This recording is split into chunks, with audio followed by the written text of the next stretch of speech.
Olá pessoal, boa noite. Como é que vocês estão? Tudo bem? Tudo bem com todo mundo? Como devido a alguns problemas eu não vou conseguir estar com vocês ao vivo, né? A aula agora à noite.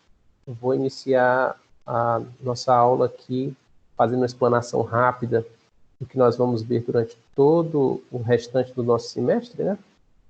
E já dando uma introdução à nossa disciplina, certo? Vamos começar com alguns aspectos gerais hoje e depois entrar em cada um dos títulos de crédito, porque nossa segunda parte do semestre, nós já vimos o direito societário, vocês fizeram os trabalhos e tudo mais, então encerramos o direito societário. Agora inicia-se os títulos de crédito referente à nossa disciplina, certo? Vou agora compartilhar com vocês a minha tela, porque o arquivo não sei por que não aceita, porque não aceita PDF, infelizmente. Aí, vamos lá. Teoria geral dos títulos de crédito. Bom, o que são títulos de crédito? Inicialmente, interessante mostrar para vocês que os títulos de crédito, eles são meios de, como diz o próprio nome, conceder, ou receber ou transacionar créditos. Vocês podem até olhar aqui na própria... Isso aqui é uma anotação que eu fiz, tá? Então, infelizmente, é difícil eu passar isso aqui para vocês, mas se der certo, eu consigo passar. Ainda está em tratamento. A própria coisa aqui, nosso artigo está falando aqui, né? Crédito. O que é crédito? A palavra crédito vem do latim credere, que significa confiar, confiança. Então, você está entregando em confiança alguma coisa a alguém. Ou recebendo, caso seja o receptor ou o emissário. Bem, nós não vamos entrar em alguns aspectos aqui devido ao nosso cronograma ser um pouco apertado. Eu vou dar um pulo para vocês para a gente começar aqui dessa parte de conceituação de principais expressões cambiárias. Mas antes de iniciarmos isso, certo? Vamos voltar aqui ao nosso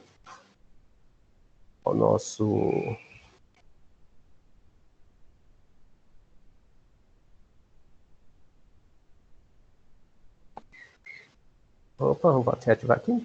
Pronto. Bem, nós vamos ver diversos títulos de créditos que são importantes para a nossa aula, certo? Diversos títulos de crédito. Quais são os títulos que vamos ver inicialmente? Bem, primeiro vamos ter uma ideia geral do que é algumas expressões que diz, com respeito aos títulos de crédito.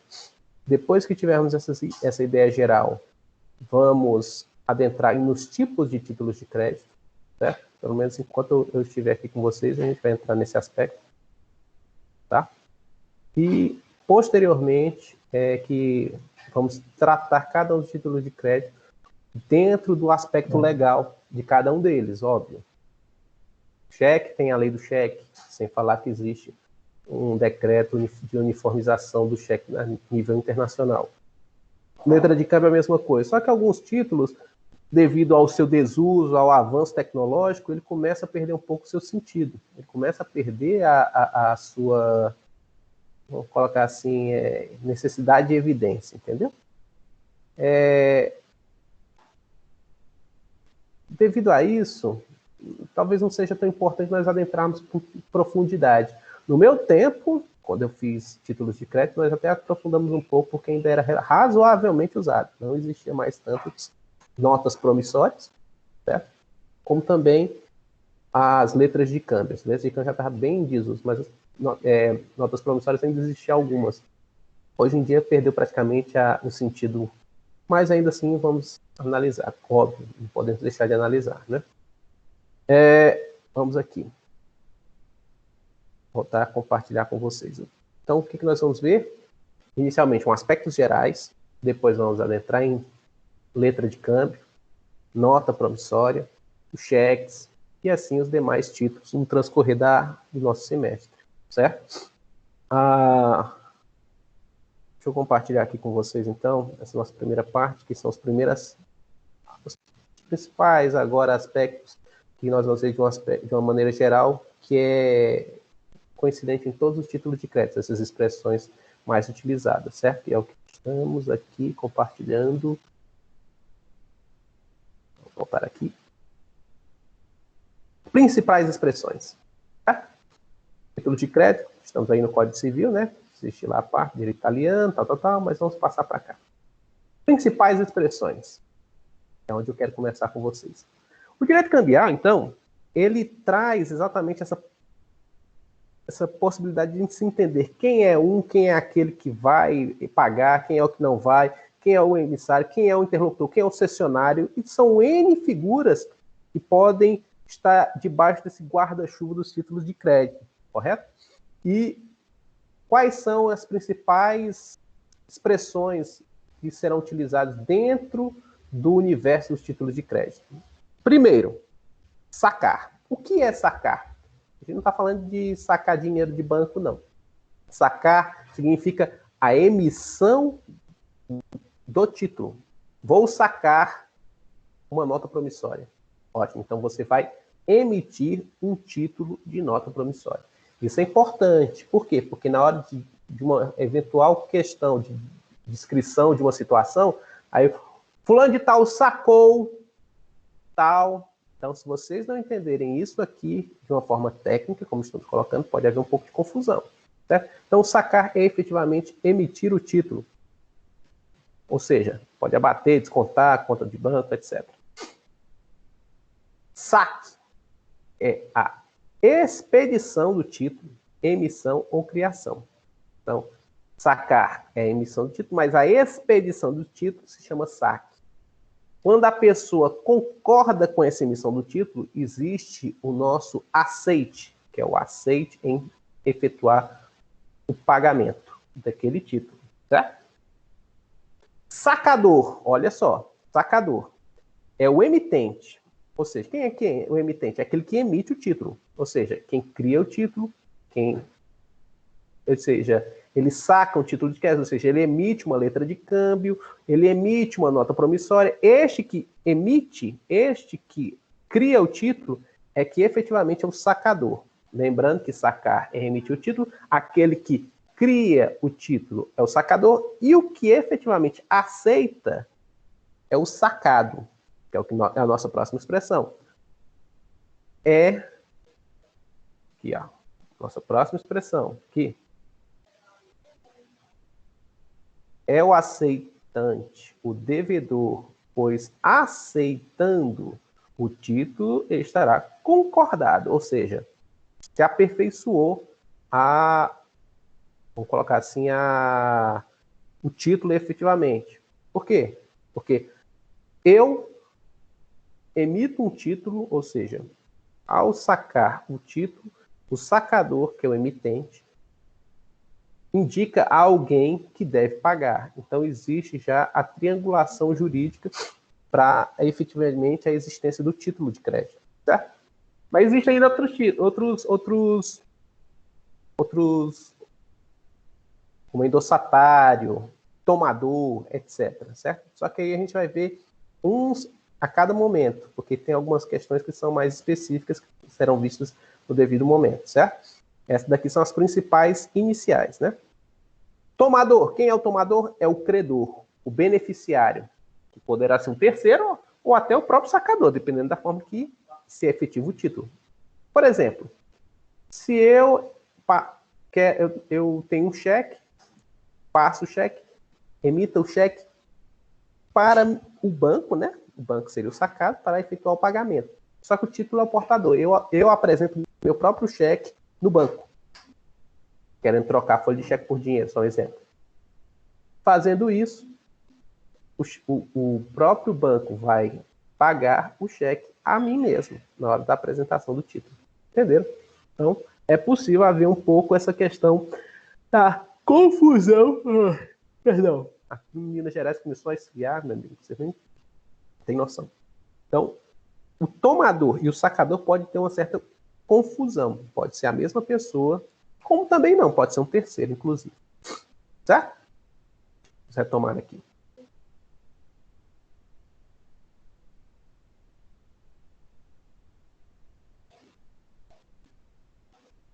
Estou tentando fazer dessa forma para tentar ser um pouco mais também dinâmico, né? Para não ficar aquele negócio só na tela lá. Então, pessoal, como vocês podem ver, os títulos de crédito, eles têm a sua importância, são de tem as suas características. Quais são as características normalmente do título de crédito? São 3, certo? As 3 características são indispensáveis a um título de crédito. Primeiro, pela sua, vamos colocar assim, pela sua propagação na cadeia, vamos colocar assim. Daqui a pouco vocês vão entender o que é essa propagação. Não, vou dar uma ideia agora, só para vocês não ficar esse negócio para não picar de, vamos dar. Eu emito um cheque, certo? Para pagar um terceiro. Então, eu digo ao banco que pague o terceiro. O terceiro recebe o cheque. Só que é um cheque pré-datado. Ou pós-datado, nós vamos ver isso a seu tempo.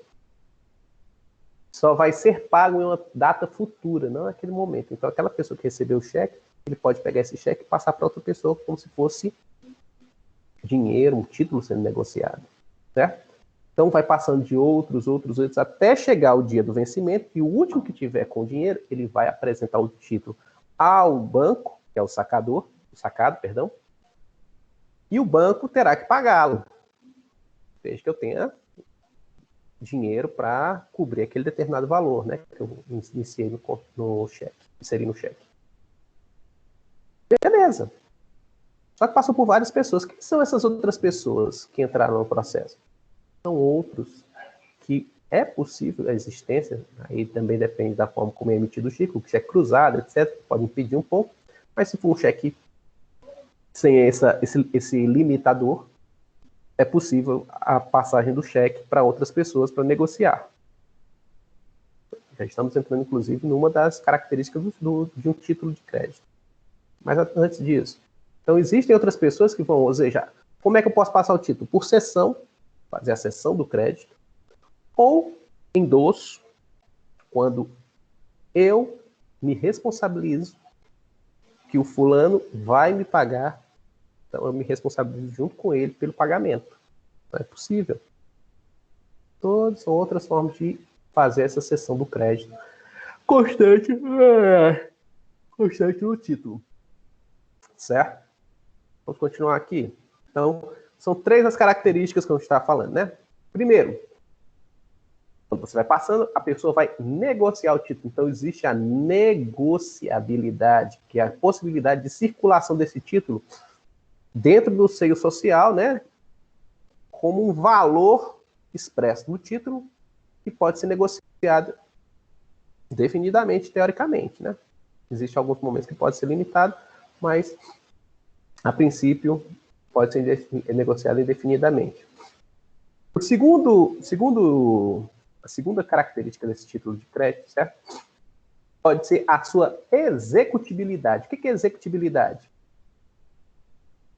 Aquele título, caso não seja pago, como a pessoa exprimiu valor em um determinado título, que é, como nós vimos, é uma confiança, você passar confiança, eu tenho confiança que você vai me pagar aquele título. Então, recebi o título, você não pagou. Eu posso pegar esse título e executá-lo diretamente para que obrigue a pessoa a cumprir aquela obrigação. Certo? Vamos lá para direito às obrigações, questão de executibilidade da obrigação de fazer a pessoa pagar a quantia certa, por exemplo. Certo? Então, essa é a segunda coisa, é a possibilidade de execução do título. Se esse título perde a execução, aí existem outros remédios processuais que vão ver a seu tempo, que podem ou recuperá-lo, ou realmente prescreve-se o título e não existe mais forma de recuperar o crédito ali existente. Então a pessoa acaba perdendo dinheiro. O que dá executibilidade? Liquidez, certeza e exigibilidade. O que é isso? Liquidez. Tem que ter um valor da dívida. A certeza, a obrigação ser certa. Ou seja, a pessoa sabe quando tem que pagar, dia de pagar. Entendeu? A certeza do valor, ou a liquidez é o valor. A certeza é o momento de efetuar a obrigação, que é uma obrigação certa, ou seja, Não é algo indefinido, tem que me pagar, lá tem 200, não é 200 sacos de arroz e feijão, não. É valor, está definido o que deve ser pago, entendeu? A obrigação é certa. E exigível está dentro dessa possibilidade de estar uma dívida vencida ou vencível. Isso ainda dá executibilidade ao título, onde ele deve ser realizado o cumprimento de sua obrigação. Certo? Então, essas duas, vamos colocar assim, essas duas grandes grandezas, né? Que redundância. Mas esses dois universos característicos, a negociabilidade e a executibilidade, são essenciais do título, certo? Só que, dentro da executibilidade, para que ele possa ser para que o título possa permanecer com sua executibilidade, ele precisa ser líquido, certo e exigível, como nós acabamos de ver. Então, vejam que uma coisa está atrelada à outra. A negociabilidade diz respeito à sua transmissão, certo? Pode ser o crédito penhorado, pode ser o crédito passado, pode ser cedido, que é uma passagem do crédito existente, pode ser feito por endosso, que é quando a pessoa se compromete com aquele título também. Então, é a passagem do título dentro vamos colocar assim, de uma cadeia de responsáveis pelo referido valor. E existe essa cadeia, característica negocial. E existe a executibilidade, que para ser considerado executivo, o título ter essa característica de executivo, ele precisa ser líquido, ter um valor certo, ou um valor determinado, certo, saber a que se refere aquele valor, é dinheiro, saco de arroz, etc. E exigível, está dentro do seu lapso de validade para que ele possa ser cumprido. Certo? Então, são essas três características essenciais. Certo? Passou disso, aí precisa se fazer outros meios para que se possa recuperar esses títulos. Certo? Quais são os princípios dentro do direito cambiário, que estuda o título de crédito, e podemos caracterizar os títulos de crédito? Bom, princípios são, presta atenção, cartularidade, certo? O que é cartularidade? Cartularidade, o título ele é palpável, ele é expresso numa determinada forma, certo? Isso é a cártula, significa carta, papel, certo? Então, cartularidade, literalidade, que está descrito ali, é o que ele é. Por exemplo, o cheque, tem lá escrito que é um cheque. Letra de câmbio está escrito lá. Nota promissória, está escrito ali o que é ele. Qual é o título a que se refere? Aquele papel não é simplesmente um papel. Ele é um título com força executiva conforme a lei e ele é descrito naquela cártula, tendo a sua literalidade. E a autonomia. Então, são esses três princípios: cartularidade, literalidade e autonomia. Ok? O que seria a autonomia? Lembra que eu falei, por exemplo, da negociação, da possibilidade de transmissão? Pois é, mas cada transmissão daquela é autônoma. Ela se abstrai necessariamente do título. Então, ela pode ser podemos considerar, então, a questão da abstração, que a obrigação ela se abstrai do título, dependendo da forma como ela é repassada, né? E é inoponível a algumas pessoas. Principalmente ao ter sido boa fé. Mas vamos colocar isso, vamos ver isso um pouco mais à frente. Vamos continuar aqui. Cartularidade, acho que não precisa muito falar o que é, mas se vocês quiserem, está lá escrito no artigo 889, parágrafo 3º do Código Civil, certo? Vigência, prevê a possibilidade de emissão de títulos por computador, por exemplo, que aí são os títulos eletrônicos, especialmente nesse momento em que o papel começa a se tornar um pouco a exceção e cártula, vamos colocar a cártula começa a se tornar a exceção e os meios eletrônicos começam a se tornar regra, né? Estamos assim, vivendo esse período de transição. Outra circunstância, a literalidade. O que é literalidade? Ai, ai.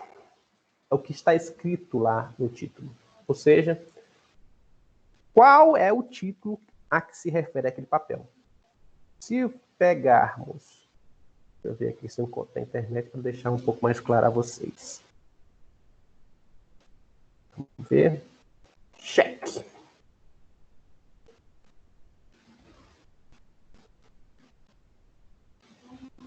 Imagens.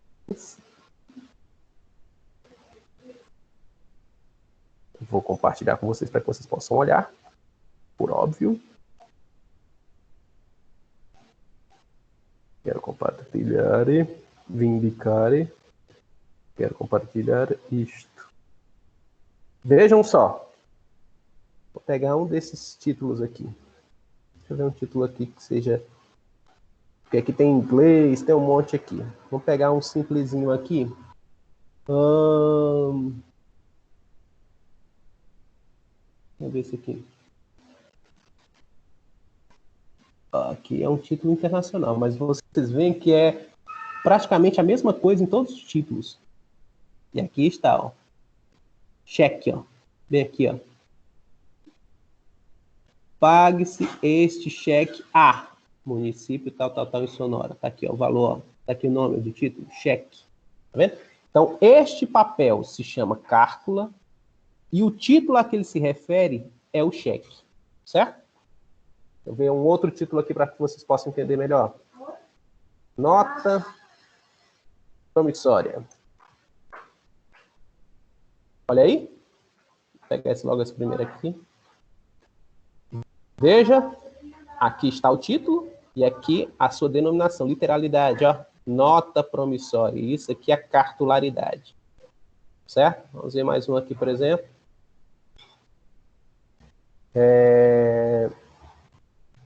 Letra de câmbio. Câmbio.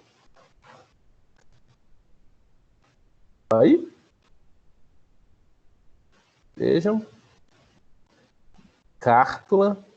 E aqui, letra de câmbio. E ó, estamos vendo algo em outra língua. Ou seja, vale para os países de língua espanhola. Qual é especificamente, não sei, porque não há uma descrição. Mas vejam que nós estamos vendo títulos que estão em outras línguas e que não fogem à nossa regra. Por quê? Porque, nós vamos ver isso a seu tempo, a letra de câmbio existe uma uniformização de todos os títulos de maneira internacional.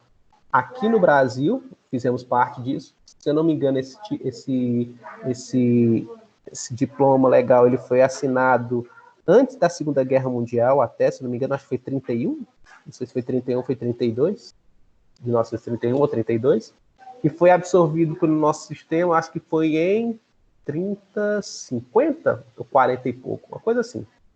Eu sei que foi um lapso temporal aí para a quantidade de pessoas aderirem também a esse título, certo? Bom, vamos continuar. Interromper aqui. Voltar. Cara crachá. Opa. Aí, voltei. Continuando aqui, então, em nossa aulinha. Então, vimos aí a questão da literalidade. Está lá escrito qual é o título que aquela cártula se refere, certo? Se for realizado pagamento parcial, tal, isso a gente vai ver seu tempo. Isso aí está tudo... Então, ó, no caso das letras de câmbio, por exemplo, está na decreto, olha só o número do decreto para vocês verem como realmente é uma lei antiga que a gente está em vigor desde toda a... Foi, né? É decreto 57.663, de 24 de janeiro de 1966, ou seja, foi uma lei assinada lá antes da Segunda Guerra Mundial. Se não me engano, foi 31, ou foi 40, ou foi 31, ou foi 35, não lembro agora. E está vigente desde 66. Olha só a demora que aconteceu, né? O negócio é complicado quando se trata de tratados internacionais. Mas faz parte do sistema, né? E, finalmente, autonomia. Perdão. O que é autonomia? Autonomia significa independência, por óbvio, né? que seria essa autonomia? Seria um meio de facilitação desse título com segurança jurídica a que ele precisaria para ser negociado. Afinal, vamos lá, vocês negociariam um título podre? Um título sem validade? Não, dificilmente. Apesar de que o nosso sistema atual, isso é possível, né? Mas há um tempo atrás não era tão possível, não. Prescreveu, acabou. Mas, com os entendimentos, etc., algumas coisas ainda podem permanecer, né? Então, tá muito frio aqui, é como se a gente tivesse no ar-condicionado, só que temperatura ambiente. Por isso que ficou assim, cansado. Dá sono pra mim, não sei porquê. Aí o que acontece? Vamos lá. Esse princípio da autonomia, ele quer mostrar para vocês que para eu conseguir dar segurança jurídica na negociação, eu preciso conceder esse título meios dele ser sustentável. Imagine o seguinte: uma pessoa falida, sem R$1 no bolso, emite um cheque de R$100 mil. Emitiu um cheque de R$100 mil. Passou para outra pessoa. A outra pessoa recebeu de boa fé, negociou. Certo? E aí o cara lá no final da cadeia apresenta o cheque de 100 mil, mas o cara nem conta tem mais aqui. A conta foi encerrada porque não tem fundos. Aí nossa, como seria a situação dessa pessoa? Qual a segurança? Porque ele recebeu de boa fé. Todos receberam de boa fé. O primeiro, ele se responsabilizou principalmente, por quê? Porque ele poderia ter visto se o cara tinha fundos ou não, analisado a questão creditícia da pessoa, para saber se aceitava ou não o título. Então, existe responsabilidade em cada momento, em cada parte da cadeia. Então, aquele último, vamos supor, houve o sacado emitiu para o sacador, ou o sacador emitiu sacado e deu ao beneficiário terceiro tomador. O tomador cedeu para 1, 2, 3. 3 pessoas. O terceiro apresenta, não tem fundos. Esse terceiro, ele pode exigir, sabe de quem? Do segundo. Pode exigir do primeiro, dependendo da forma como isso aconteceu. Daí a diferença. Cessão de crédito e endosso. Nós vamos ver mais à frente. Mas são circunstâncias extremamente importantes para que vocês possam vislumbrar que não se trata de uma coisinha simples, certo? Não é simplesmente dar o título e tchau. Não. Existe a responsabilidade com relação àquilo. Como isso seria essa possibilidade dessa autonomia? A lei o diz, nós vamos ver a seu tempo. Mas, por exemplo, com relação ao cheque, a anotação atrás, a posição do seu nome na parte de trás do cheque. Os tribunais começaram a entender que se você for ver a lei do cheque, o que você escrever no cheque fora do que está previsto ali é considerado como não escrito. Só que as negociações, vamos colocar assim, a evolução negocial dos títulos mudou. Não é a mesma de 66 ou de 30 e pouco, como era o tempo que foi feita as leis. Certo? Então, o que se começou a entender? Olha, o que está escrito nos tribunais, né? Olha só, a contralege. Mesmo assim, o que está escrito tem validade porque se trata não necessariamente do título que está ali, mas de um fator negocial que pertence ao título, como nós estamos vendo, que deve ser cumprido. Então, é além do título, ele se torna uma obrigação de fazer, ou de não fazer, depende do que está escrito ali. Normalmente, sempre está relacionada à obrigação de fazer ou de pagar. O título só poderá ser realizado o pagamento se apresentado no lugar tal. Se apresenta em lugar diferente, houve uma quebra de acordo. Mas pode ser só uma mera circunstância de protelatória, para obrigar o cara a gastar mais, etc. Aí isso vai ser experimentado ou vai ser configurado, dependendo da forma como se age ou se entende do Poder Judiciário. Certo? Mas vamos continuar aqui. A gente está começando a adiantar já cheque. A gente nem viu letra de campo para dar uma ideia geral, né? Cheque a gente vai entender mais à frente depois de letra de campo e nota provissória, porque existe uma certa necessidade de entender esses dois primeiros para depois entrarmos no cheque, certo? Vale. Não sei se vocês sabem, né? Cartão de crédito. O que é isso? Meus caros, só a título de curiosidade, trata-se de um cheque eletrônico que você emite. Esse cheque na verdade, é um cheque pós-datado. Você passou ali, mas ele só será compensado daqui a 30 dias por meio de uma fatura. Aí a forma de se efetivar isso, esse título, é uma forma diferente, tal, mas é como se fosse um cheque ao sacado, e o sacado, que é o banco, né? Ele vai escriturar os cheques e depois enviar uma fatura para pagamento integral daquilo ali. Isso é o cartão de crédito. Mas isso nós vamos ver ao seu tempo também. Tá vendo como um título precisa do outro para você poder compreender? Interessante isso. Então vamos lá. O que seria dentro dessa questão da autonomia? Certo? Como eu havia falado, ele pode ser. Essa autonomia ela é importante para assegurar o título, a sua execuibilidade e também para dar segurança jurídica àquele pessoa que o recebe, certo? Aí eu falei lá em cima, antes de começarmos a entrar nesses aspectos, que existe a abstração e existe a inoponibilidade. Inoponibilidade. Trava-línguas. O que seria isso? Abstração. Cada parte da cadeia é uma relação autônoma. Ou seja, vou e entrego o título a B. A entrega o título a B, certo?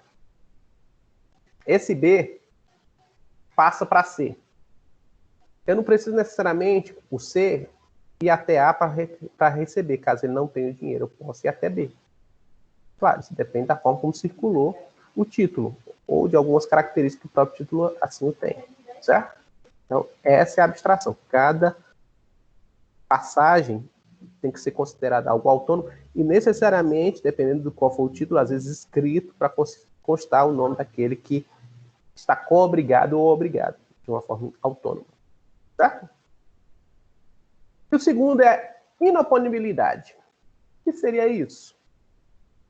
É uma forma de defesa do terceiro com relação ao título.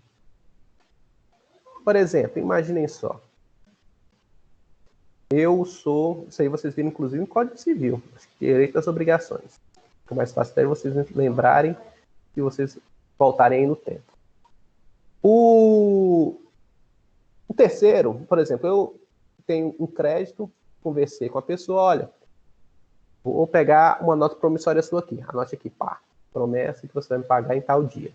Ok. Peguei, como eu não posso ficar só com um título, que para mim, teoricamente, não vale nada, eu negocio esse título, como se dinheiro fosse, com outra pessoa. Ok. Então, eu e o promissário passamos, o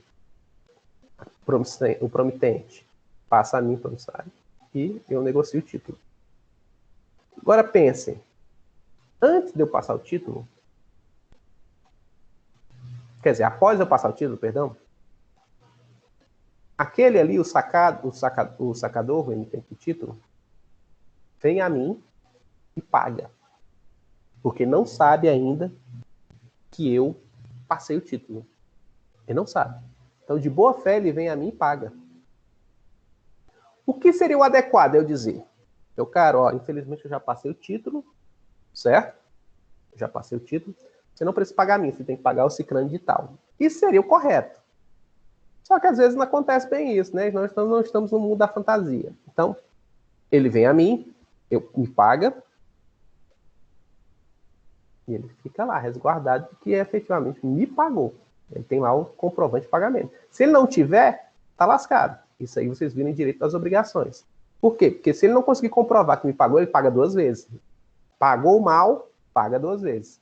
Isso aí nós vimos lá em direito das obrigações, lá no semestre passado. Ou é nesse semestre que vocês estão tendo? Agora nem lembro.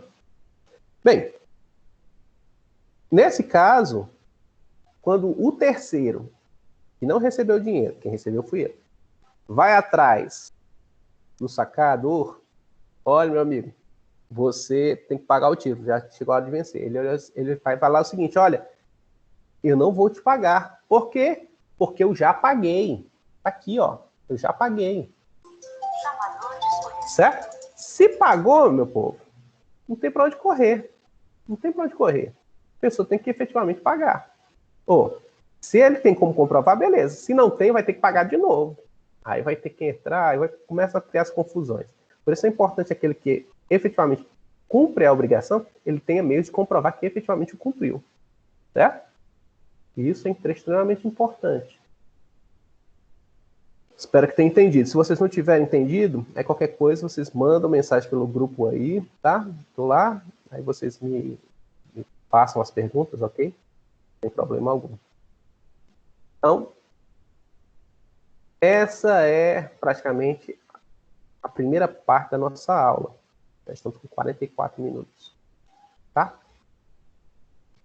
Quer dizer, não é nem 44, porque nós iniciamos ali a aula e não deu certo, né? Não sei se está contando aquele tempo. Bom, vejam, então, que existem meios e tempos onde o direito, ele traz um certo, vamos dizer assim, busca trazer segurança exatamente nas relações negociais. Daí, a parte de títulos de crédito está inserido no direito empresarial. A parte do direito cambiário está inserida no antigo, alguns ainda consideram anormal, direito comercial. Relações de negociação. Certo? Se existem essas relações de negociação, então faz necessário trazer segurança jurídica. Afinal, essa é a intenção do direito, pacificar e regular as relações humanas. Então, nas relações humanas negociais, por meio de títulos, existe o direito cambiário, que está inserido dentro do título do direito empresarial, que visa regular como funcionam os títulos. Vimos aí as questões mais gerais. Certo? Vamos entrar agora mais ou menos na classificação desses títulos, certo? Acho que isso aí seria mais interessante. Vamos continuar um pouco, né? Bem, esses títulos eles podem ser classificados dos seguintes critérios: por modelo, por estrutura, por emissão e por circulação.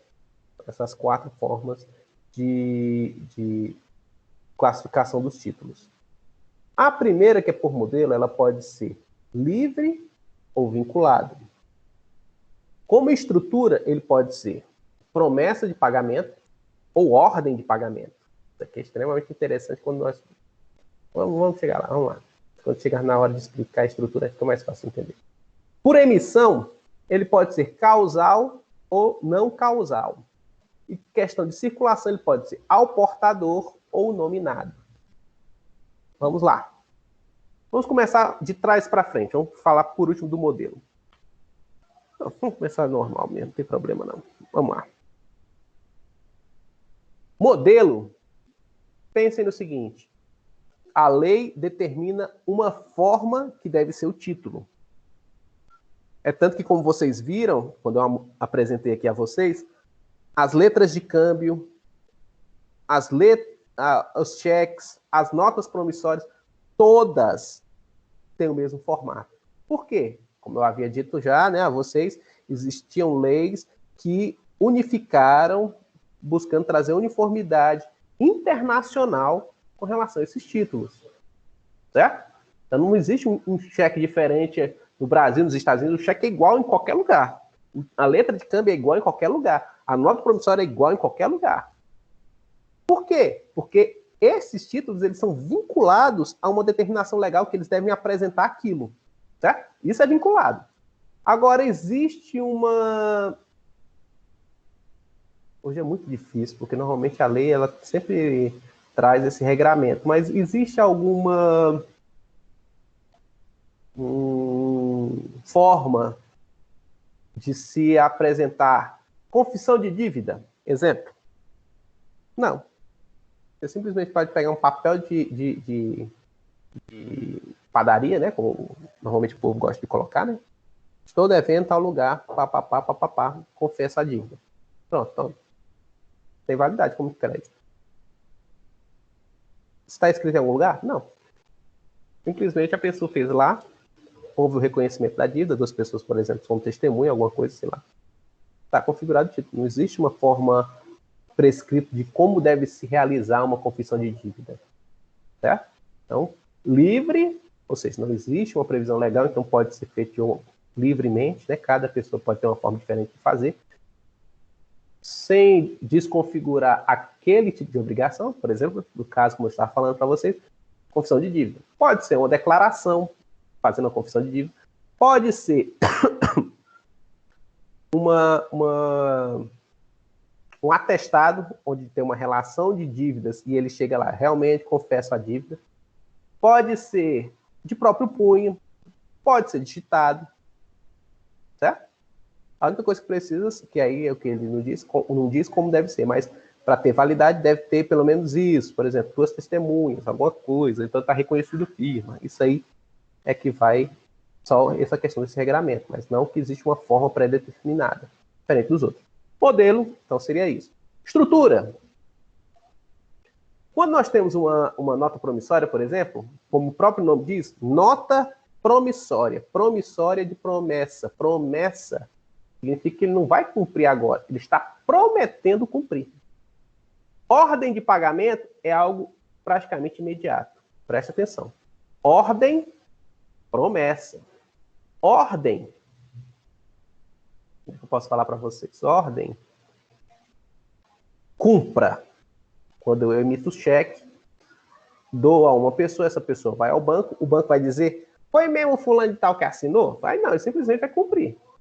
Ele só vai dizer, olha, o cara não tem fundos, o cara tem fundos. E se tiver fundos, ele não vai nem dizer o cara tem fundos, ele simplesmente pega o cheque, desconta, toma o dinheiro, tchau. Entenderam? Agora, promessa, ele não vai pegar, já vou cumprir. Não. Promessa é uma possibilidade que vem a acontecer. Então, a pessoa que emite uma promissória, a mim, por exemplo, ela está dizendo que tal dia ela vai cumprir o pagamento de tanto para que eu possa usufruir desse dinheiro. Como ele faz isso? Por meio de uma nota promissória. Normalmente, notas promissórias, elas eram vinculadas, às vezes, a questões bancárias, como pagamento de casas, dívida, dependendo do que for, negociação, títulos avulsos, tudo.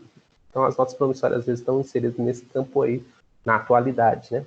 Antes tinha mais força entre particulares, hoje nem tanto. Devido ao avanço tecnológico, claro. Então, vocês viram aí, né? A estrutura, ela pode ser ordem de pagamento ou uma promessa de pagamento. Então, tem que se entender isso daí. Cada título tem sua forma de entender. Exemplo de promessa, nota promissória. Exemplo de ordem de pagamento, letra de câmbio, cheque. São exemplos. Vamos lá. Emissão pode ser um título emitido com causa ou sem causa. Como assim, meu Deus? Com causa e sem causa? É um negócio meio esquisito, né, quando a gente fala. Mas vamos lá. O que é causal e o que não é causal? Um título causal é aquele que tem a sua finalidade definida em lei. Existem as hipóteses legais para que ela possa emitir. Deixa eu ver aqui um exemplo bom para vocês. Duplicata. O que é uma duplicata? Eu envio uma fatura para alguma pessoa com referente a um serviço que eu prestei.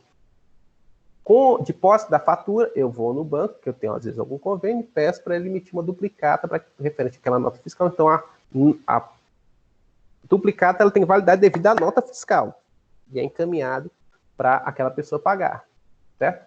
Então, existe uma causa para que aquele título seja emitido e encaminhado para aquela pessoa. Por quê? Porque a lei assim o determina, certo? Qual foi a causa da duplicata? a prestação de serviço por meio da nota fiscal. Certo? Título não causal. Não precisa ter uma previsão legal para isso. Vou te pagar como? Cheque. Letra de câmbio. Preciso de uma causa para que isso aconteça? Não, simplesmente eu tenho uma dívida, posso fazer daquele, desde que exista a negociação, né, entre as pessoas, como é que você vai querer receber? Ah, eu não aceito cheque, eu aceito em letra de câmbio, eu aceito em não sei o quê. Pode ser uma nota promissória. Certo?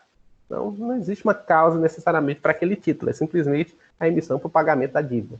Certo? Simplesmente para cumprimento da obrigação. Certo? Então, essa é a questão da... Ai, meu nariz está ruim. Da emissão, causal e não causal. Circulação. Como eu disse a vocês, né, a questão negocial, é possível fazer a circulação desse crédito. Recebi, posso passar para outras pessoas. Essa circulação, ela se torna ao portador, como o próprio nome diz, porque aquela pessoa que detiver o título pode ir em qualquer lugar que ela será a proprietária do título. A partir do momento que eu entrego para outra pessoa, aquela pessoa é a detentora do título, pode ir embora. Teoricamente, se não tiver roubado, ou tiver outra coisa assim, né? Que possa descaracterizar a boa-fé da pessoa com o título. Ela é a proprietária daquele título. Daí a questão da circulação ao portador. Já nominativo, exemplo, cheque. Pronto, vamos dar um exemplo dos dois com o cheque. Cheque com o nome da pessoa para ser depositado. Então, só aquela pessoa é capaz de depositar. Se for outra pessoa tentar depositar, não vai conseguir. Porque o cheque é nominado. Agora, se não tiver ninguém com aquele... Se o cheque tiver sem denominação, eu posso colocar o nome de qualquer outra pessoa. Eu posso passar para um, para outro, para outro, para outro, para outro, para outro. E o último lá, efetivamente, não. Quero só que você deposite. Coloca o nome da pessoa para depositar. Existe até uma regra, perdão, que cheques até R$100, eles são ao portador. Agora, acima de R$100, eles devem ser obrigatoriamente nominados. Então, eu posso passar esse cheque para várias pessoas ao portador. Mas quando a pessoa tiver que apresentar o título, o cheque precisa estar nominado. Só aquela pessoa pode apresentar. Certo? Bom, essa é a classificação dos títulos. Vamos ver como é que está nosso tempo aqui de aula. 55 minutos, né? É 1h30. Tá bom? Isso é 1h30, vamos continuar. Já vimos aí algumas questões, né? Classificação dos títulos. Qualquer dúvida, depois vocês entrem em contato comigo, tá? Para querer alguma explicação, alguma coisa que não tenha ficado claro a vocês, tá bom? Vamos rever aqui alguns institutos do direito cambiário. Como assim institutos, professor? Institutos do direito cambiário que eu quero dizer para vocês diz respeito a determinadas relações que existem com o título. Nós vimos algumas quando nós falamos sobre algumas expressões. Não sei se vocês vão recordar a questão do sacado, sacador, né? Então, quais são essas expressões? Primeiro, saque, que é, como nós já dissemos, a criação do título. É importante essa criação desse título? Claro. Se não existe título, não existe circulação de riqueza, vamos colocar assim, né? Que aquele título representa, o valor que aquele título representa. Então, meus caros, inicialmente existe o saque. Não vou entrar em muito aspecto, porque nós já falamos sobre isso, que é a criação do título. A pessoa que efetivou o saque é o emitente, a pessoa que fez, emitiu um título, certo? Que é o saque, o ato de sacar, para passar o crédito para outra pessoa. Então, o sacador vai pagar o tomador, o beneficiário, certo? O que seria o aceite? Nós também já falamos isso. O aceite é a aceitação desse sacado em querer cumprir a obrigação. A concordância dele. Ele pode discordar. Aí a gente vai lá para o Código Civil. A pessoa pode até querer fazer o negócio, mas a pessoa que indicou não quiser, é que me obrigue. Mas isso aí, vocês já devem estar mais ou menos por dentro, né? Então, o aceite, nós já falamos um pouco sobre isso. Vimos alguns exemplos simples, né? Que eu acho que isso aqui é melhor a gente falar quando chegar no tempo correto, né? É interessante a gente considerar que existem dois tipos de aceite, tá? O aceite limitativo e o aceite modificativo. O que é isso, professor? Lembre que o aceite, ele pode ser, pensa só, a pessoa que aceita, se vocês viram no direito civil também, lá nas obrigações, ele pode aceitar toda a obrigação como parcialmente, certo? No caso de toda obrigação, ele tem que cumprir com o total. Agora, não, o título é de 100, eu aceito pagar só 10. Por quê? Aí depende de cada relação negociada. Mas ele vai aceitar só 10. Pode ser. Então, no caso desse aceite de só parte, é um aceite limitativo, existe um limite, certo? Já no caso, por exemplo, de um aceite... Deixa eu ver aqui, meu Deus. A pessoa apresenta um título ao outro. E esse outro traz uma nova obrigação por meio de um outro título, uma substituição, uma mudança de título, é que a gente pode considerar um aceite modificativo. Se vocês conseguirem entender. Eu ver aqui. A pessoa chega com um cheque de R$100, certo? Olha assim, rapaz, cheque... Não, vamos colocar cheque de R$101. Aí eu olho assim, meu caro, ó, esse cheque de R$101, ele tem que ser nominado. E às vezes é complicado ser nominado porque eu fico preso ao cheque. Vamos fazer o seguinte, se eu for a outra pessoa, certo? Você troca esse cheque para mim? Por 2 pequenos? Porque eu preciso fazer dinheiro rápido. Ele troca por 2 ao portador. Então ele fica com um no outro. Mas ainda assim, consignado no outro cheque que aquele título estava vinculado, etc. Existe uma modificação naquela obrigação. Então, existe um aceite da pessoa por uma substituição daquele título existente. Entenderam agora? Pode ser um título com relação a outra data de vencimento, pode ser também com relação ao local de pagamento. Depende do tipo de aceite modificativo, no caso, né? Ok? Espero ter entendido. Agora, vamos para o terceiro. Esse terceiro aqui é mais... Nós não havíamos falado, apenas só citado. Endosso. O que é endosso? Meus caros, endosso é a transmissão do título representado, só que é um título à ordem. Como assim, professor? Um título à ordem. É o seguinte, aquela pessoa que emitiu o título e eu recebi, certo? Eu tenho confiança, né? Aquela questão de gerar confiança, a segurança jurídica dos títulos, certo? Então, estou com o título, preciso negociá-lo. Beleza. Só que eu não posso ficar com esse título, preciso negociá-lo. Então, eu endosso o título. Eu me responsabilizo também pelaquele título e por aquele valor que está previsto naquele título. Aí se chama endosso, certo? Que aí tem o endossante e o endossatário. Quem é o endossante? É a pessoa que endossa, certo? Então, a partir do momento que eu faço um endosso, eu me torno co-obrigado com o devedor para aquele título. É diferente, por exemplo, de uma cessão de crédito. Cessão de crédito, eu simplesmente passo o crédito a outra pessoa, mas essa pessoa, eu não fico obrigado, eu passei para outro. Eu sou credor de uma quantia de R$100. Eu vou ceder esses créditos para outra pessoa. Então, agora, a outra pessoa que vai receber esses R$200. Não sou eu mais. Então, acabou a minha participação nessa cadeia. O endosso, não. Eu passo para você, mas eu estou obrigado, junto com aquele que me passou o título, que eu vou pagar. Conseguiram entender a diferença? Então, existe o endosso. Transferência do título que pode ser feita pelo endossante a ser crédito, né? Isso aí que eu acabei de falar. Tô olhando aqui um resumo que a gente fez, que eu tenho, né? Que é aquele negócio que eu escrevi. Só que vou ver se eu resumo isso aqui, que é muita coisa. E esse endosso, já falei um pouco, né, da diferença de endosso para sessão de crédito, né?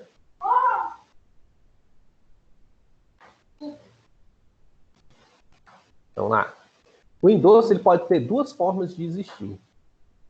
Nesse ponto que eu queria chegar. Existe o endosso, que pode ser em preto, em branco, calção, mandato e que garantia, sem garantia, não estou lembrado agora. Vamos ver aqui direitinho. Vou olhar aqui, pegar aqui a ajuda dos escritos. Então, o que é o endosso em preto? Endosso em preto, endosso em preto é aquele endosso conforme está previsto ali no título, certo? Tem determinado quem é a pessoa que vai ser o endossatário, que vai receber aquele crédito, certo? Esse é o endosso em preto, já discriminando que é a pessoa que vai receber. Endosso em branco é o portador. Nós já sabemos o que é o portador. Aquele que detém o título é que vai ser o endossatário, certo? Aí não tem muita dificuldade também de entender, que nós já falamos um pouco sobre isso. Endosso calção. Pronto. Esse endosso calção é como se fosse um endosso em garantia. Um endosso...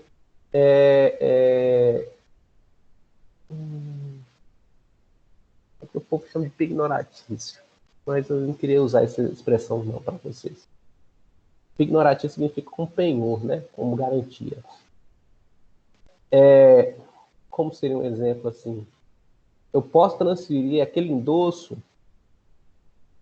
ele é feito com a garantia de que eu vou cumprir com parte dele ou não. Certo? E a pessoa não cumprir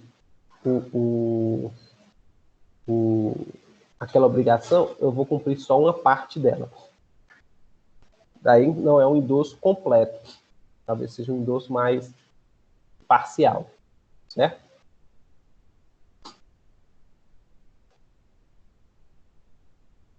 Seria mais ou menos o quê? Não seria necessariamente uma transferência definitiva de título.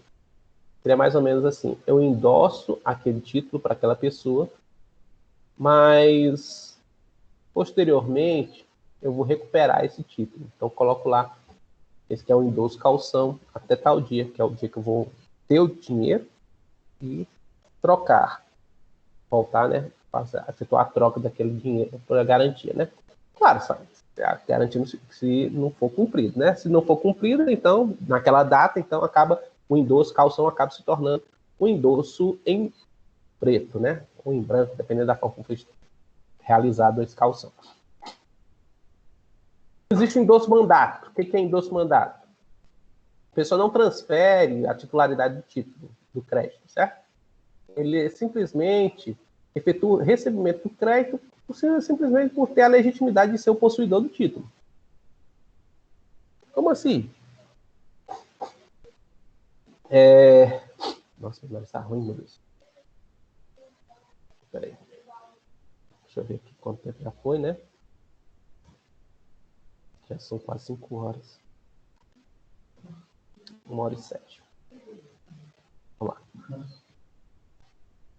Seria mais ou menos o seguinte. Eu faço um endosso como para um terceiro efetuar o pagamento por mim. Vamos colocar assim. Que é um endosso mandato. Mandato, vamos ver aqui, vamos começar lá de trás. Mandato se vocês forem lá em contratos, a parte de contrato do Código Civil, mandato é a possibilidade de representação de alguém, certo? Então, eu emito um endosso mandato a uma pessoa que vai me representar numa determinada negociação. Entenderam? Espero que vocês fique mais fácil de se entender assim. Então, se essa pessoa vai me representar, ela vai ter ali todos os poderes necessários para exercer aquele endosso e pagar o endosso. Se ele extrapolar, por exemplo, o mandato, ele vai ser responsabilizado pelo que ele extrapolou, além do que eu permiti. Aí é outra situação. Mas isso aí depende muito de cada título, por isso que é importante sabermos termos isso no momento adequado. Mas eu só quero mostrar para vocês que esse endosso mandato é uma transmissão de uma representação daquele endosso numa determinada negociação.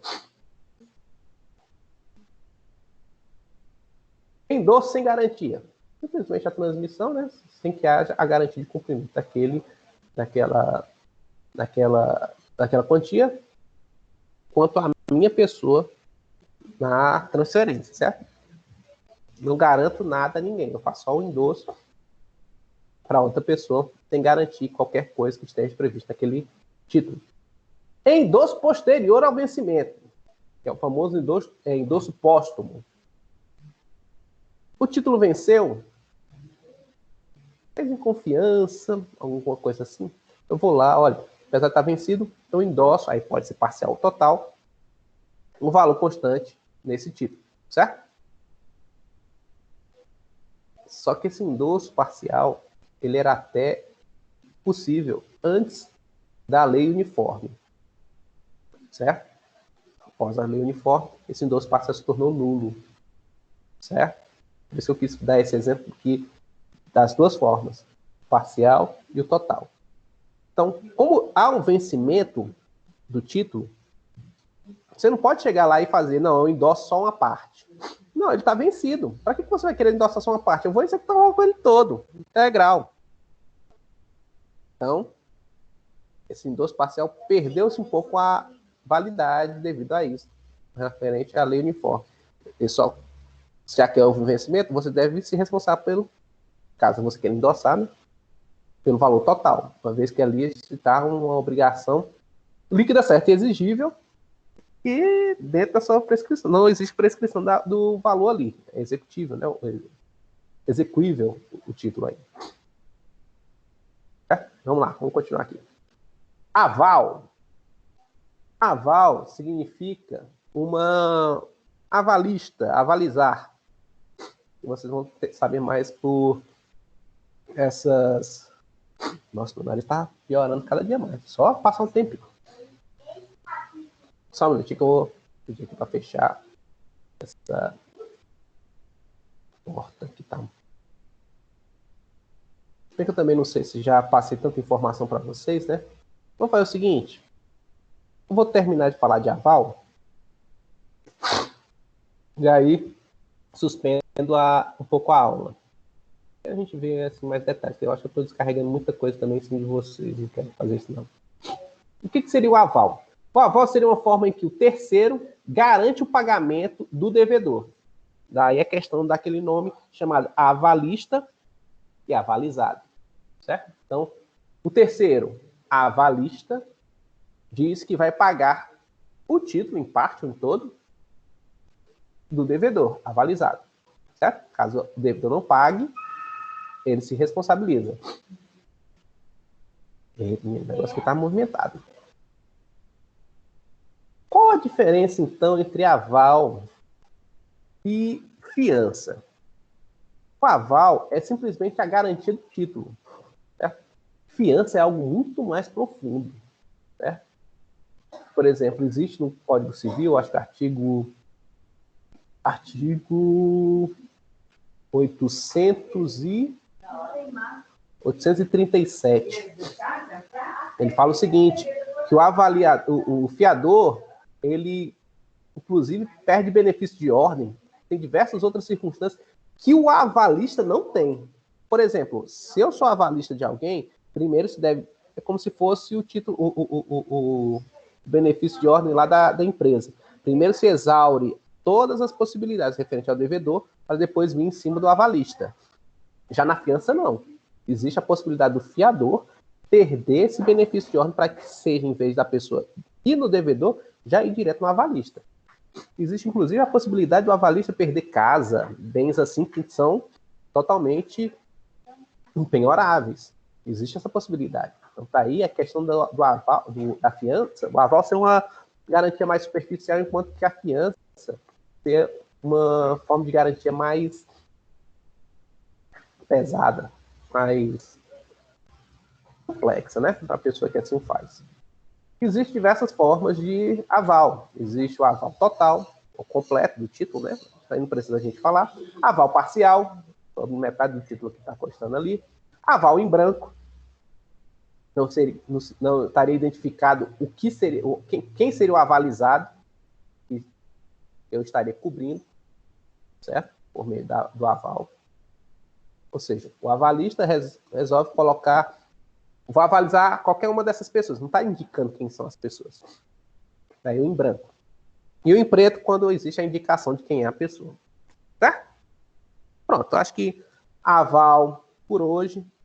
Depois vamos falar um pouco sobre vencimento. Para que esteja tudo tranquilo. Meu nariz está me impedindo de continuar essa aula. E o horário um pouco também, que eu tenho que ir tomar um banho. Se tudo der certo, eu vou colocar essa aula no YouTube, tá? E disponibilizar para vocês. Deixar aqui também disponível para que vocês possam usufruir também desse. Espero que eu possa ter sido esclarecedor. Perguntem para mim qualquer coisa pelo WhatsApp, tá? Qualquer dúvida, qualquer coisa. Leiam a doutrina. Vai dar certo, pessoal. Um grande abraço aí, desculpa qualquer coisa. Desculpa meu nariz também, um pouco cansaço. Mas é que, eu não sei se isso acontece com vocês, quando, por exemplo, você vai para Guaramiranga, começa aquele clima frio. Aqui em Minas Gerais agora está começando a esfriar mais. Nossa, tá aquele ventinho frio, dá até sono. Mas eu fiquei bocejando um pouco por causa disso. Agora está bem mais gelado, por isso que já deu uma estabilizada total. Obrigado aí. Qualquer coisa a gente está na próxima aula aí juntos. Grande abraço, pessoal. Tudo de bom.